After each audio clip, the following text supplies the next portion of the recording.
बिस्मिल्लाहिर्रहमानिर्रहीम। अस्सलामु अलैकुम। वेलकम टू आवर चैनल अपना स्कूल। आज हम एक्सरसाइज 4.2 का क्वेश्चन नंबर 4 सॉल्व करेंगे। क्वेश्चन नंबर 4 सॉल्व करने से पहले गुजारिश है तमाम मेरे जितने भी स्टूडेंट जो हैं वीडियोस को देखने वाले हैं उनके लिए कि आया कि वो हर वक्त मुझे गुजारिश करते रहते हैं कि सर फ़लाँ थ्योरम कहाँ है, फ़लाँ जो है क्वेश्चन कहाँ पर मिलेगा, फ़लाँ क्वेश्चन कहाँ पर मिलेगा। तो आप सर्च करेंगे तो आपको उस तरह के क्वेश्चन कम मिलेंगे।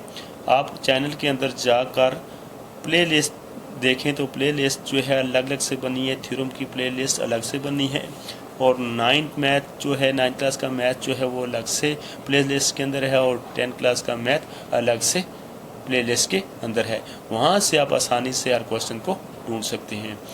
तो साथ ये भी गुजारिश है कि अगर आपने हमारे चैनल को सब्सक्राइब नहीं किया तो हमारे चैनल को सब्सक्राइब कर लें, साथ बेल आइकन पर भी क्लिक करें ताकि हर नई आने वाली वीडियोस की नोटिफिकेशन आप तक आसानी से पहुंच सके। आइए तो इस क्वेश्चन को सॉल्व करते हैं। Solution -3 divided by x square into x square plus 5। अब हम देख रहे हैं कि हमारे पास स्क्वायर यहाँ पर एक्स स्क्वायर यहाँ पर भी है, एक्स स्क्वायर यहाँ पर भी है, यानी हमारे पास रिपीटेड क्वाड्रेटिक फैक्टर है हमारे पास। तो यहाँ पर भी हमारे पास केस 3 यूज़ होगा, लेकिन यहाँ पर एक्स स्क्वायर है तो यानी ए और बी को हम इकट्ठा यानी A x plus B divided by, और यहाँ भी एक्स स्क्वायर प्लस 5 है और सी एक्स प्लस टी, इन चारों को लेंगे। यहाँ हमारे पास कांस्टेंट वैल्यू के लिए ए बी सी डी यानी ये 4 लेंगे, पहले में भी 2 इकट्ठे और दूसरे में भी 2 इकट्ठे। किस तरह? क्योंकि ये एक्स स्क्वायर है, जब ये एक्स स्क्वायर यहाँ आ जाए होल पर नहीं, वो हमारे पास केस 2 आ जाता है यहाँ पर। तो ये हमारे पास यहाँ जो है 2 आ रहा है, यहाँ 2 आ रहा है, तो ये हमारे पास इसको इस तरह लिखेंगे। आइए देखते हैं, हमारे पास ए और बी को मिलाकर लिखेंगे A x plus B divided by x square plus, और इसी तरह ये हमारे पास एक्स स्क्वायर प्लस 5 है तो यहाँ भी एक्स पर स्क्वायर है तो हम इसको लिखेंगे C x plus D divided by x square plus 5। अब हम इन दोनों फ्रैक्शनों को ऐड करेंगे तो -3 divided by x square into x square plus 5 equal to, तो इसी को हम जो है एलसीएम के तौर पर लेंगे x square into x square plus 3। जब एक्स स्क्वायर प्लस 5 का टेबल हम पढ़ेंगे तो x square plus 5 x square plus 5 के साथ कैंसिल हो जाएगा, एक्स स्क्वायर बच जाएगा, एक्स स्क्वायर को इससे मल्टीप्लाई करेंगे तो ये हमारे पास आ जाएगा x square into c x plus D plus, अब एक्स स्क्वायर का टेबल जब इस पर पढ़ेंगे तो एक्स स्क्वायर के साथ कैंसिल हो जाएगा, हमारे पास बचेगा एक्स स्क्वायर प्लस 5, तो इसको इससे मल्टीप्लाई करेंगे तो ये हमारे पास आ जाएगा a x plus b into x square plus 5। अब हम ये डिनोमिनेटर को ख़त्म करने के लिए डिनोमिनेटर को दोनों तरफ मल्टीप्लाई कर देंगे, क्योंकि यहाँ भी डिनोमिनेटर और यहाँ भी सेम है तो इसको दोनों तरफ मल्टीप्लाई कर देंगे। तो ये हमारे पास मल्टीप्लाई कुछ इस तरह होगा, यानी x square into x square plus 5 multiply -3 divided by x square plus 5, यानी इसको मैंने इस साइड पर मल्टीप्लाई कर दिया। अब इसी को x square into x square plus 5 multiply यानी इससे भी मल्टीप्लाई करेंगे तो ये हमारे पास आ जाएगा a x plus b into x square plus 5 plus x square into c x plus D divided by x square plus 5। तो ये दोनों सेम हैं, क्रॉस में हैं, तो ये क्रॉस में इससे कट जाएगा और ये क्रॉस में इससे कट जाएगा। अब हमारे पास जो इक्वेशन आ रही है वो है हमारे पास -3 equal to a x plus b into x square plus 5 plus x square into c x plus d. तो ये हमारे पास है इक्वेशन 2।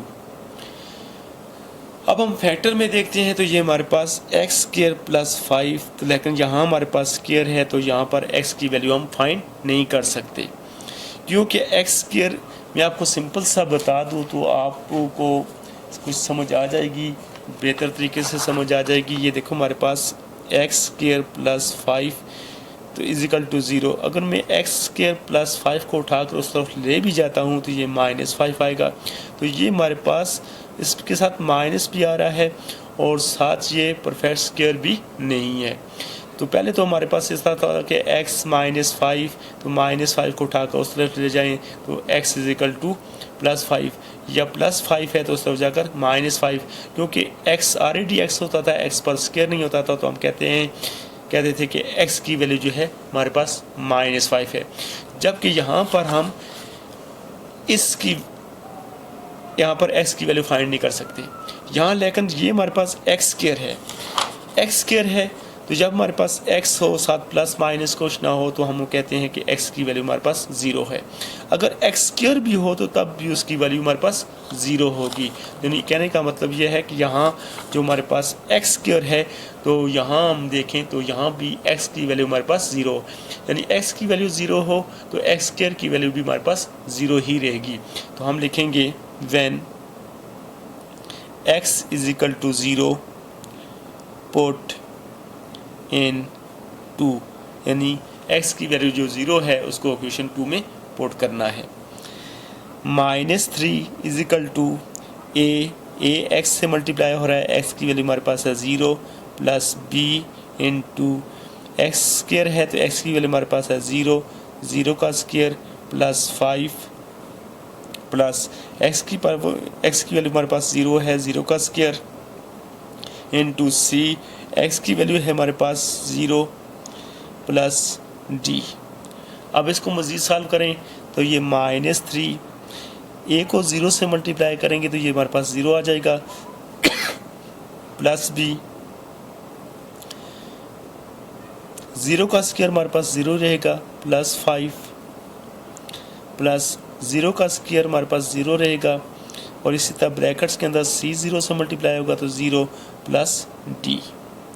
अब इसको मज़ीद सॉल्व करें कि तो ये हमारे पास -3 इजिकल टू प्लस b में 0 प्लस करेंगे भी तो ये हमारे पास b रहेगा, और इसी तरह हमारे पास 0 में 5 प्लस करेंगे तो ये हमारे पास 5 ही रहेगा प्लस, और 0 प्लस d से मल्टीप्लाई होगा तो ये दोनों 0 हो जाएंगे। अब नेक्स्ट स्टेप में हमारे पास -3 इजिकल टू 5 को b से मल्टीप्लाई करेंगे तो ये हमारे पास 5b आ जाएगा। हमने b की वैल्यू फाइंड करनी है, 5 को उठाकर इस तरफ ले आएँ तो 5 इस तरफ आकर डिवाइड हो जाएगा, तो ये b इजिकल टू -3/5 जो है ये हमारे पास b की वैल्यू आ जाएगी। अब हमारे पास ये b की वैल्यू हमने फाइंड की है, तो अब हमने a, c और d की वैल्यू फाइंड करनी है। ये तीन चीज़ों की वैल्यू हमने फाइंड करनी है, तो उसके लिए हम इक्वेशन 2 को सॉल्व करेंगे। Find the value of a, c, d in equation 2। Equation 2 को लेंगे और पहले इक्वेशन 2 को सॉल्व कर लेंगे। जैसे कि ये हमारे पास -3 equal to ax plus b into x square plus 5 plus x square into c x plus d, तो ये हमारे पास इक्वेशन 2 है। ये दोनों आपस में मल्टीप्लाई हो रहे हैं और ये एक्स स्क्वायर जो है इन दोनों से मल्टीप्लाई हो रहा है।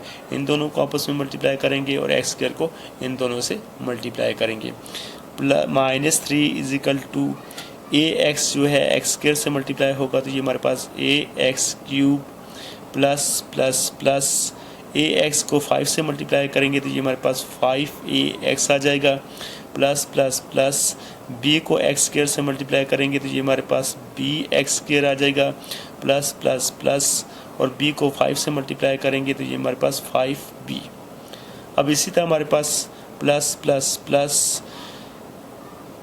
एक्स स्क्वायर को सी एक्स से मल्टीप्लाई करेंगे तो ये हमारे पास आ जाएगा c x cube plus plus plus और एक्स स्क्वायर को डी से मल्टीप्लाई करेंगे तो ये हमारे पास आएगा x square d x square d. तो अब हमने ये इक्वेशन 2 को सॉल्व कर लिया है। अब हम कंपेयर करेंगे कोफिशिएंट एक्स क्यूब के कोफिशिएंट को, एक्स स्क्वायर के कोफिशिएंट को और एक्स के कोफिशिएंट को। तो सबसे पहले एक्स क्यूब के कोफिशिएंट को कंपेयर करेंगे।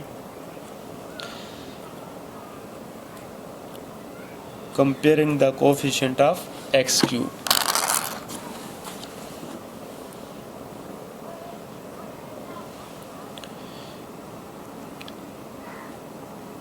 Compare the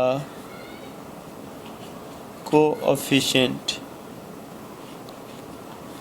of x cube. तो x क्यूब हमारे पास इक्वल के इस तरफ x क्यूब तो नहीं है तो उसको हम लिखेंगे 0 multiply x cube is equal to, और इक्वल के इस तरफ हमारे पास जो x क्यूब के कोफिशिएंट है वो हमारे पास a x cube plus c x cube. जैसा कि हम देख रहे हैं कि एक्स क्यूब इधर भी दोनों तरफ कॉमन है तो इसको हम कॉमन ले लेंगे। तो एक्स क्यूब को हमने कॉमन लिया तो ये हमारे पास एक्स क्यूब को यहाँ से भी कॉमन ले लिया तो ये हमारे पास आ जाता है ए प्लस सी। एक्स क्यूब इधर मल्टीप्लाई हो रहा है, इस तरफ आएगा तो ये डिवाइड हो जाएगा, यानी 0 multiply x cube divided by x cube is equal to a plus c. तो 0 को एक्स क्यूब से मल्टीप्लाई करें तो ये हमारे पास 0 हो जाएगा, और किसी भी फ्रैक्शन के ऊपर 0 हो तो वो पूरी की यानी किसी भी फ्रैक्शन का डिनोमिनेटर 0 हो तो वो पूरी फ्रैक्शन 0 होती है। तो हम इसको लिखेंगे 0 is equal to a plus c. तो यहाँ पर हमारे पास ए और सी जो है दोनों इकट्ठे आ रहे हैं, अभी किसी की वैल्यू फाइंड नहीं हुई तो हम इसको इक्वेशन ए का नाम दे देते हैं। अब हम एक्स स्क्वायर के कोफिशिएंट को कंपेयर करेंगे। Compare the coefficient of x square. तो एक्स स्क्वायर को हम देख रहे हैं तो ये इक्वेशन के इस तरफ तो एक्स स्क्वायर नहीं है तो इसको हम लिखेंगे 0 मल्टीप्लाई एक्स स्क्वायर, और इस तरफ हमारे पास जो है इक्वेशन के इस तरफ हमारे पास आ जाता है b x square plus d x square. अब यहाँ पर भी देखें तो एक्स स्क्वायर जो है दोनों तरफ कॉमन है तो हम इसको कॉमन ले लेंगे। एक्स स्क्वायर इसमें भी है, दोनों में से कॉमन लेंगे तो ये हमारे पास एक्स स्क्वायर कॉमन ले लिया तो ये हमारे पास बी प्लस डी बच जाता है। एक्स स्क्वायर इधर मल्टीप्लाई हो रहा है, इसको उठाकर इधर लाएंगे तो इस तरफ आकर ये डिवाइड हो जाएगा। और यहाँ हमारे पास b की वैल्यू जो है अभी हमने फाइंड की है, b की वैल्यू हमारे पास है -3/5, तो b की वैल्यू फाइंड करें पुट करेंगे -3। अब ये हमारे पास आ गई है c इज इक्वल टू 3/2, यानी c की वैल्यू हमने फाइंड कर ली है। अब हमने वैल्यू फाइंड करनी है a और b की, क्योंकि हमारे पास ये देखें तो ये हमारे पास a b c था, तो c की वैल्यू हमने यानी ये c की वैल्यू हमने फाइंड कर ली है, a और b की वैल्यू हमने फाइंड करनी है। a और b की वैल्यू फाइंड करने के लिए हमें कोएफिशिएंट को कंपेयर करना पड़ेगा। उसके लिए सबसे पहले हम जो है इक्वेशन 2 को सॉल्व करेंगे। तो आइए यहाँ हम इसको मेंशन भी करेंगे, to find a and b, यानी a और b की वैल्यू हमने फाइंड करनी है। a और b की वैल्यू फाइंड करने के लिए सबसे पहले हम इक्वेशन 2 को मुकम्मल सॉल्व कर लेंगे। तो इक्वेशन 2 हमारे पास है 2x + 1 is equal to ax + b into x - 1 plus c x² + 1। मुकम्मल सॉल्व करने से मराज ये है कि ये ax + b इंटू x - 1 यानी ये दोनों मल्टीप्लाई हो रहे हैं और c भी इन दोनों से मल्टीप्लाई हो रहा है। पहले इनको मल्टीप्लाई कर लेंगे और फिर उसके बाद हमने ए और बी की वैल्यू फाइंड करनी है। ए और बी की वैल्यू फाइंड करने के लिए हमें एक्स के कोफिशिएंट और एक्स स्क्वायर के कोफिशिएंट को कंपेयर करना पड़ेगा। तो आइए इस क्वेश्चन 2 को पहले सॉल्व कर लेते हैं।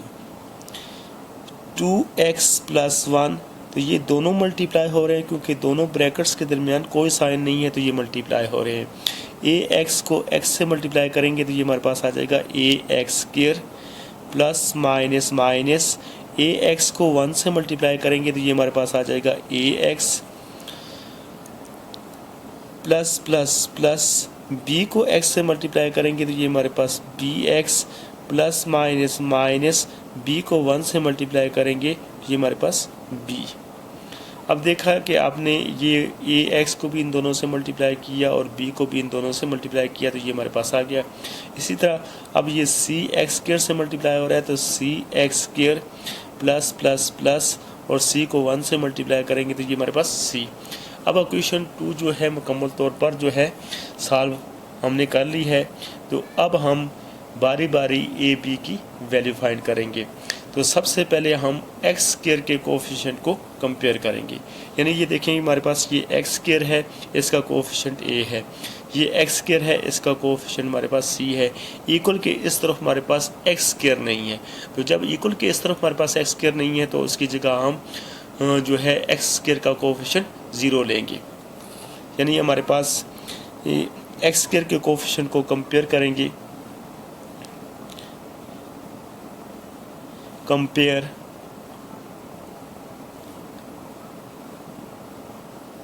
Coefficient of x square. X square के कोएफिशिएंट को हम कंपेयर करें तो ये हमारे पास इक्वल के इस तरफ एक्स स्क्वायर नहीं है तो उसकी जगह लेंगे 0x²। 0x² यानी ये हमने आर्जी तौर पर लिया है कि इसको शो रखने के लिए कि ये नज़र आ रहा है। इस तरफ हमारे पास एक्स स्क्वायर का कोएफिशिएंट है ax² और दूसरा हमारे पास है प्लस cx²। नेक्स्ट पेज पर जाएंगे। आपने देखा कि हमने x के कोएफिशिएंट को कंपेयर करने के लिए देखा कि हमारे पास यहाँ इक्वल के साइड पर 0x² = ax² प्लस cx² ये आ रहा है। अब यहाँ x² इसमें भी और इसमें भी कॉमन है तो इन दोनों टर्म्स में x² को हम कॉमन लेंगे। 0x² = इन दोनों में से x² को कॉमन लेंगे तो ये हमारे पास x² यहाँ से कॉमन आ गया तो ये हमारे पास a प्लस c जो है ब्रैकेट्स के अंदर बच जाएगा। अब ये x² जो है इसके साथ दोनों के साथ मल्टीप्लाई हो रहा है, x² को उठाकर इस तरफ लाएंगे तो ये इस तरफ आकर डिवाइड हो जाएगा। 0x² / x²। और अब हमने a की वैल्यू क्योंकि c की वैल्यू हमारे पास मौजूद है, a की वैल्यू फाइंड करनी है तो a तो हमने फाइंड करना है जबकि c की वैल्यू हमारे पास मौजूद है जो हमने सॉल्व कर चुके हैं। c की वैल्यू हमारे पास है 3/2। तो यहाँ देखें ये 0 को x² से मल्टीप्लाई करें तो ये भी 0 हो जाएगा और किसी भी फ्रैक्शन के ऊपर 0 हो तो वो सारे का सारा 0 हो जाता है। तो इसको हम लिखेंगे ये 0 = a प्लस 3/2।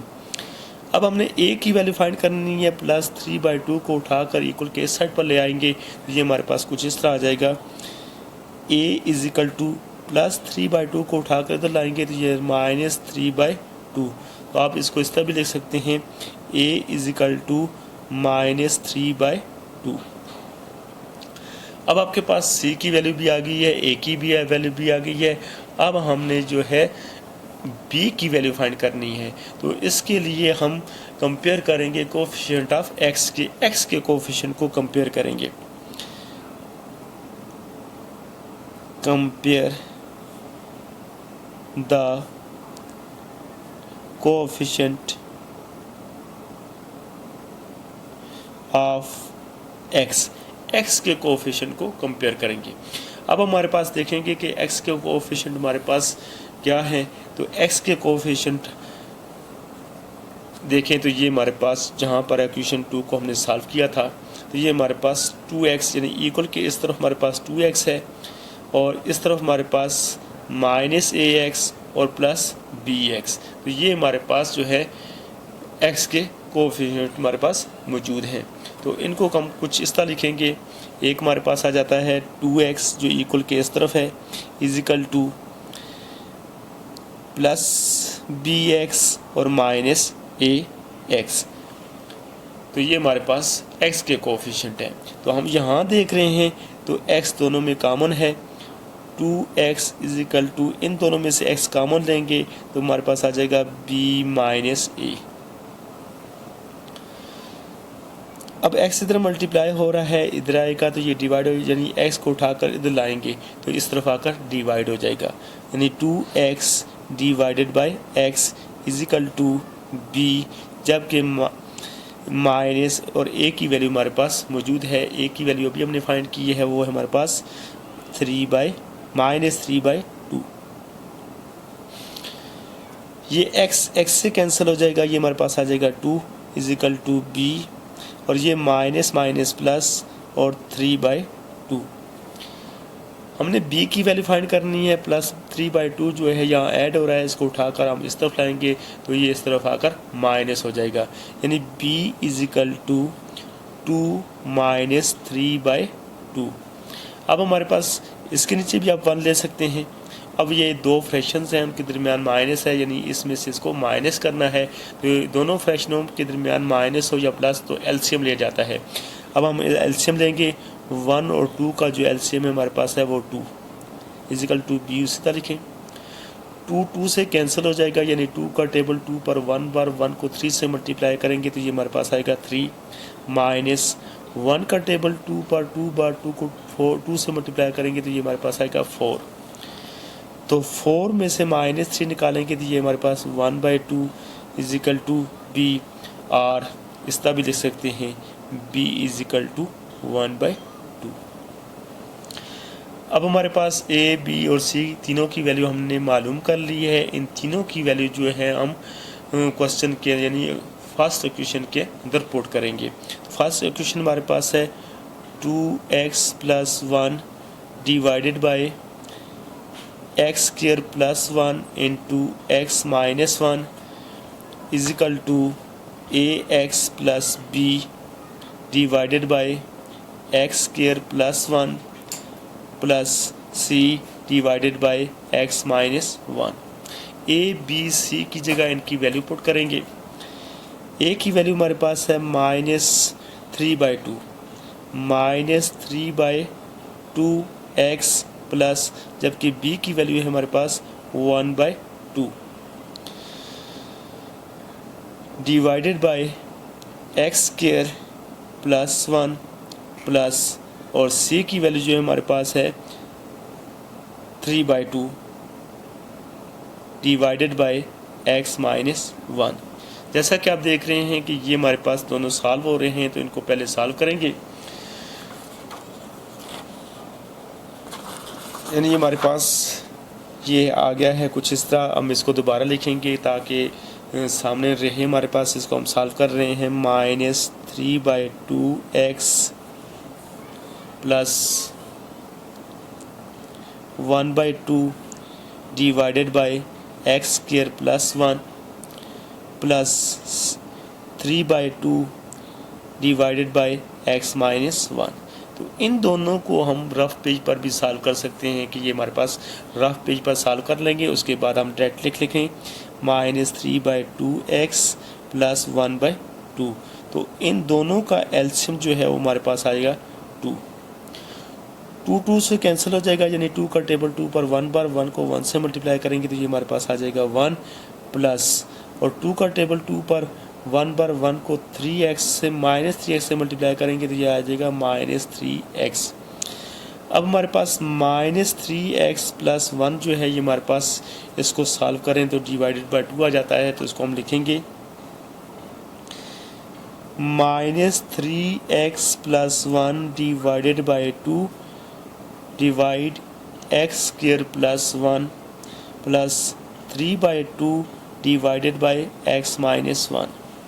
जैसा कि आप देख रहे हैं कि ये 2 जो है इसके साथ मल्टीप्लाई हो रहा है और ये 2 जो है इसके साथ मल्टीप्लाई हो रहा है, तो इसको इसके साथ मल्टीप्लाई की सूरत में लिखेंगे और इसको इसके साथ मल्टीप्लाई की सूरत में लिखेंगे। तो ये हमारे पास कुछ इस तरह आ जाएगा -3x + 1 और ये 2 जो है इसके साथ मल्टीप्लाई की सूरत में लिखेंगे तो ये आएगा 2 × x² + 1 प्लस और इसी तरह ये 2 इससे मल्टीप्लाई होगा तो 3 / 2x - 1।